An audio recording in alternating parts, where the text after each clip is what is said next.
Welcome back on capital news. चलिए देखते हैं दिल्ली की 25 फटाफट बड़ी खबरें। साथ ही डेली खबरों से अपडेट रहने के लिए चैनल को सब्सक्राइब करने के साथ वीडियो को लाइक करें।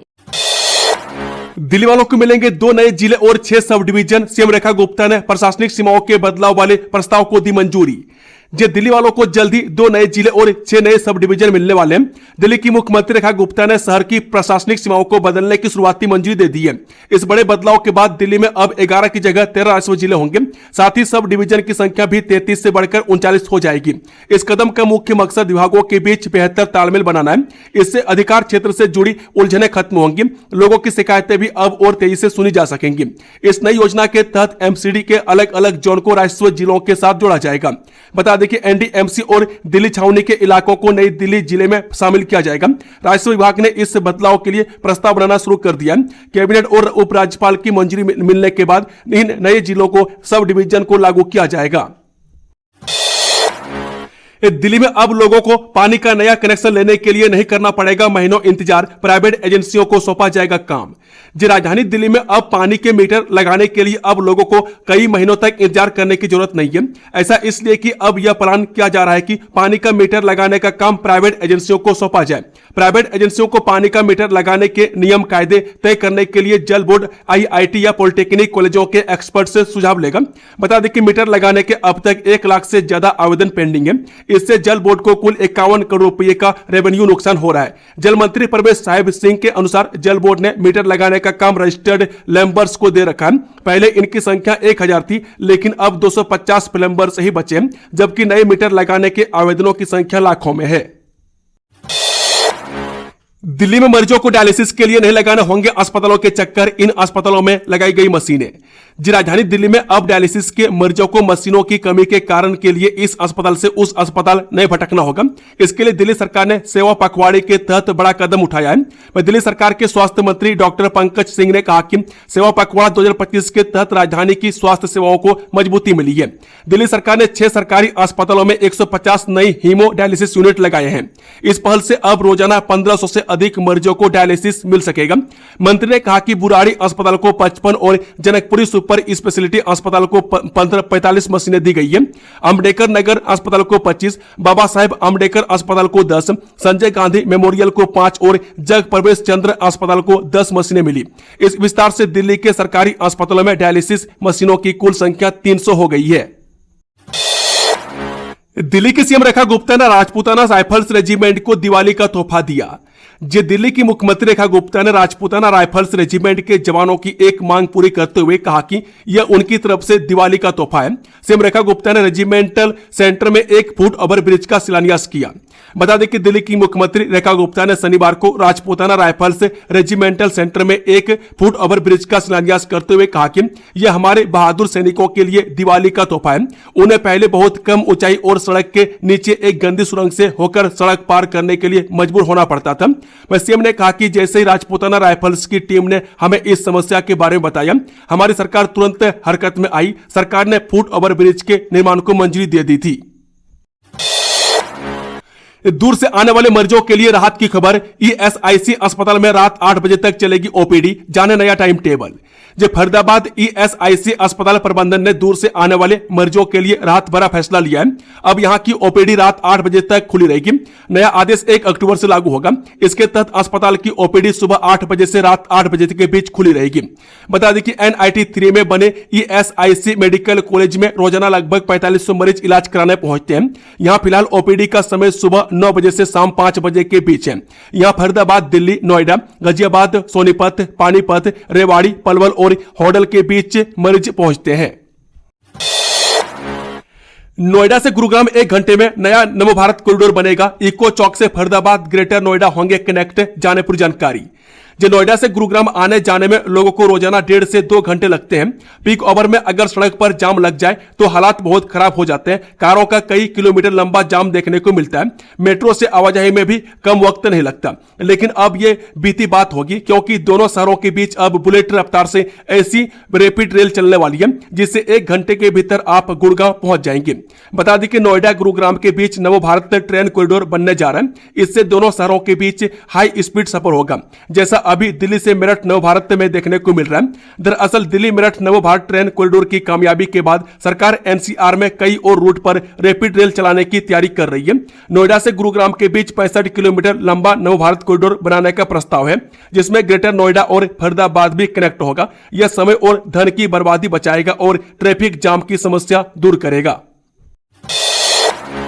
मायापुरी की फैक्ट्री में अचानक लगी आग, 50 कर्मचारी सुरक्षित बाहर निकले, बड़ा हादसा टला।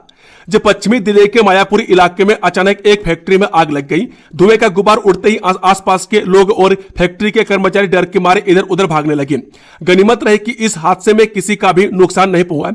यह घटना सी ब्लॉक के इंडस्ट्रियल एरिया में स्थित पानी के वाल्व बनाने वाली फैक्ट्री में हुई। आग की शुरुआत पहले फ्लोर से हुई और देखते ही देखते लपटें दूसरे फ्लोर तक फैल गई। हादसे के वक्त फैक्ट्री में करीब 50 कर्मचारी काम कर रहे थे।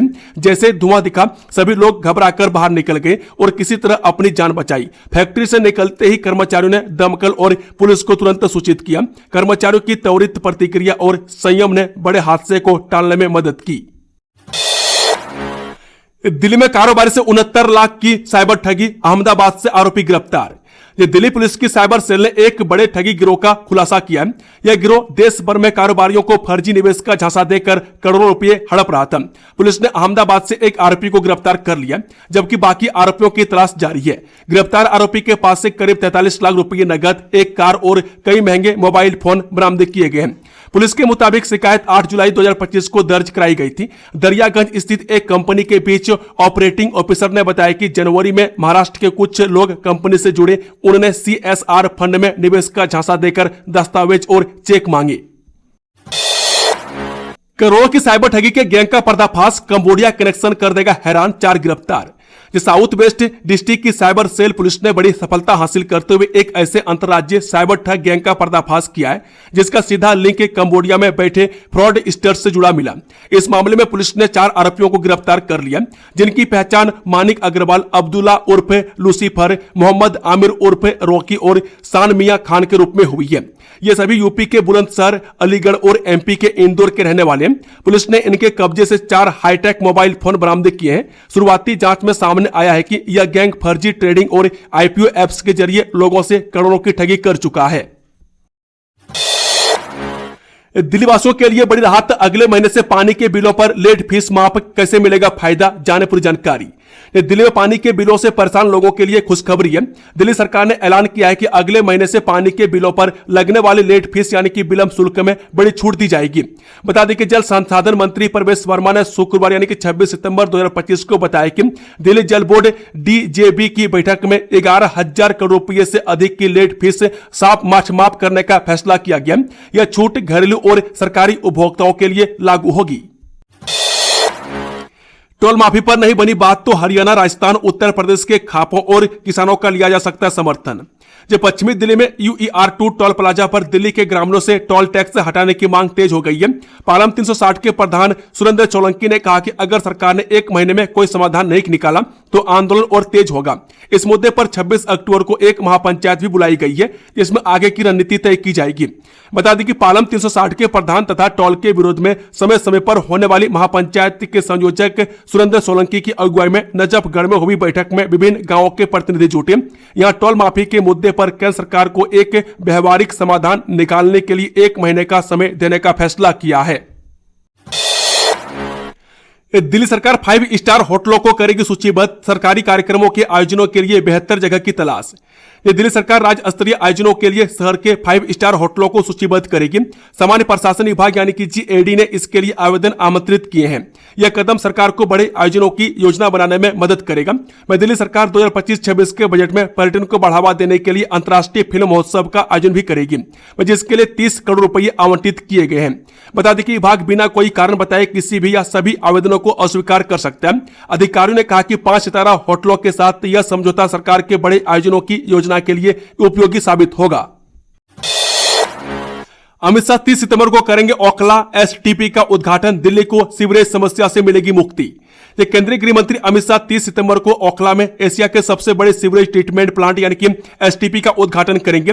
इस कार्यक्रम की अध्यक्षता मुख्यमंत्री रेखा गुप्ता करेंगी। इस योजना से दिल्ली की सीवरेज समस्या का समाधान होगा और शुद्ध पानी उत्तर प्रदेश को सिंचाई के लिए दिया जाएगा। बदले में दिल्ली को गंगा जल मिलेगा, जिससे पानी की किल्लत दूर होगी। बता दें कि सांसद रामवीर सिंह बिथोड़ी ने कहा कि इस योजना से पूरी दिल्ली, विशेषकर दक्षिणी दिल्ली की सीवरेज समस्या को अस्थायी समाधान मिलेगा।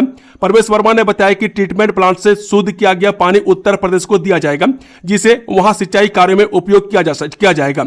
बदले में उतनी ही मात्रा में गंगा जल दिल्ली को मिलेगा, जो पेयजल के रूप में इस्तेमाल होगा। 1000 सरकारी इमारतों पर लगेगा solar panel, CM Rekha Gupta बोली, दिल्ली में विकास का नया अध्याय शुरू। दिल्ली की मुख्यमंत्री रेखा गुप्ता ने मुबारकपुर डबास में 66 L1 kV GIS grid sub station का शिलान्यास किया।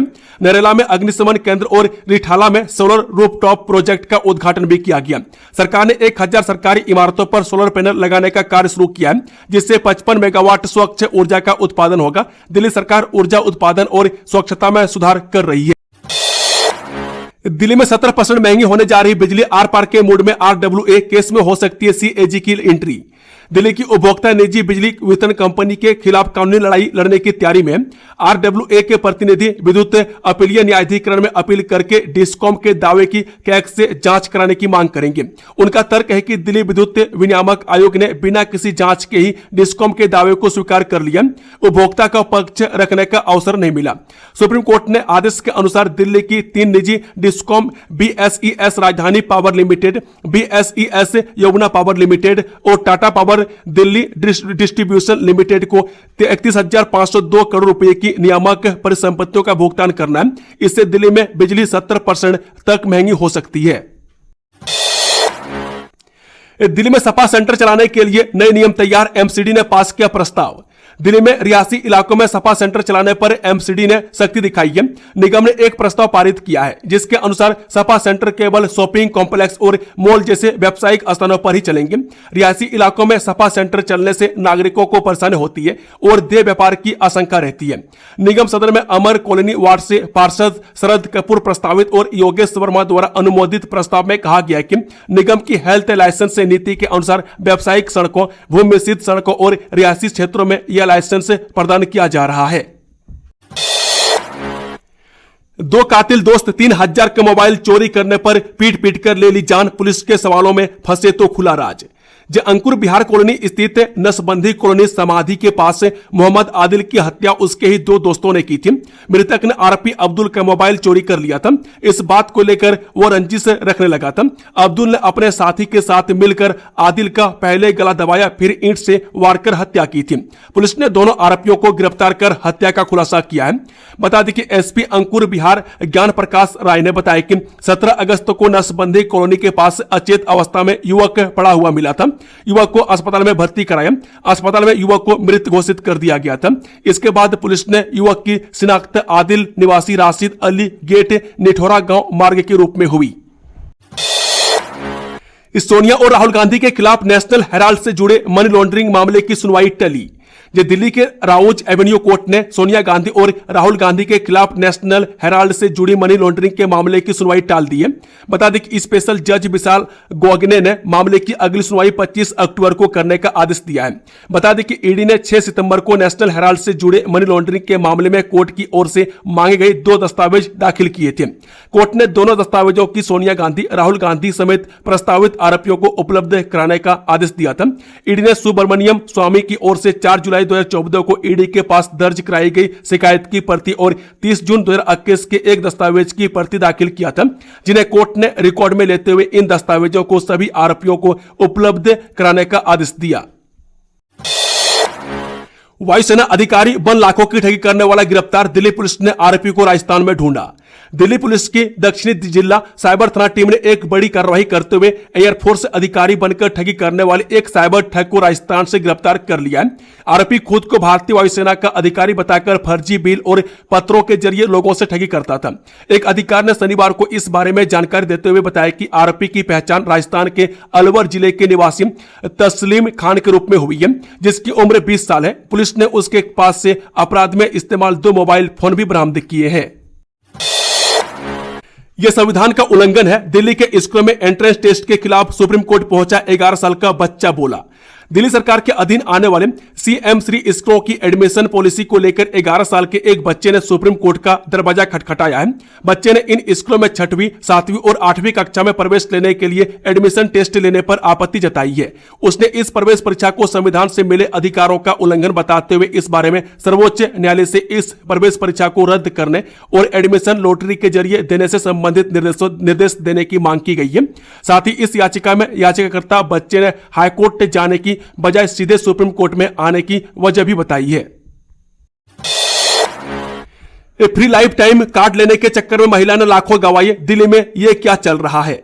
दिल्ली में एक महिला ने अमेरिकन एक्सप्रेस का फ्री लाइफ टाइम कार्ड लेने के चक्कर में अपने क्रेडिट कार्ड से लाखों रुपए गंवा दिए। दरअसल साइबर ठगों ने कार्ड देने का झांसा देकर महिला से सारी डिटेल से ली और 5 लाख रुपए निकाल लिए। फिलहाल साउथ डिस्ट्रिक्ट पुलिस ने महिला के बयान पर धोखाधड़ी का केस दर्ज कर छानबीन शुरू कर दी है। बता दें कि पुलिस सूत्र ने बताया कि 53 वर्षीय पीड़ित महिला ग्रेटर कैलाश इलाके में रहती है। कुछ दिन पहले वह इंस्टाग्राम चला रही थी। उसी दौरान उन्हें एक विज्ञापन दिखा जिसमें अमेरिकन एक्सप्रेस से क्रेडिट कार्ड का फ्री लाइफ टाइम कार्ड देने के साथ साथ 8 सितंबर 2026 तक 12 इंटरनेशनल और 12 डोमेस्टिक के लाउंज में एक्सेस करने की पेशकश की गई थी। पराली जलाने पर सख्ती, पंजाब हरियाणा में फ्लाइंग स्क्वाड तैनात, CQM की बैठक में जीरो टॉलरेंस नीति लागू। जलवायु गुणवत्ता प्रबंधन आयोग यानी कि CQM ने पंजाब और हरियाणा के साथ पराली जलाने से रोकने के लिए बैठक की। हॉट स्पॉट जिलों में फ्लाइंग स्क्वाड तैनात होंगे। फसल अवशेष प्रबंधन अनिवार्य किया गया। पंजाब में CQM सेल स्थापित किया गया। CQM ने शून्य पराली जलाने का लक्ष्य रखा है और दोनों राज्यों को आवश्यक निर्देश दिए हैं। इसके लिए राज्य सरकारें संबंधित जिला प्रशासन से फ्लाइंग स्क्वाड की सुविधा प्रदान करने और उन्हें समय समय पर स्थिति अपडेट करने का निर्देश देंगी। CQM अध्यक्ष राजेश वर्मा की अध्यक्षता में 25 सितंबर को पंजाब के 23 और 26 सितंबर को हरियाणा के 22 जिलों के अधिकारियों संग बैठक कर आवश्यक निर्देश दिए गए। दिल्ली भाजपा का 5 मंजिला आलीशान कार्यालय तैयार, प्रधानमंत्री मोदी करेंगे उद्घाटन। दिल्ली भाजपा के नए कार्यालय का उद्घाटन दीनदयाल उपाध्याय मार्ग पर हो रहा है। प्रधानमंत्री मोदी, JP नड्डा और मुख्यमंत्री समेत कई नेता शामिल होंगे।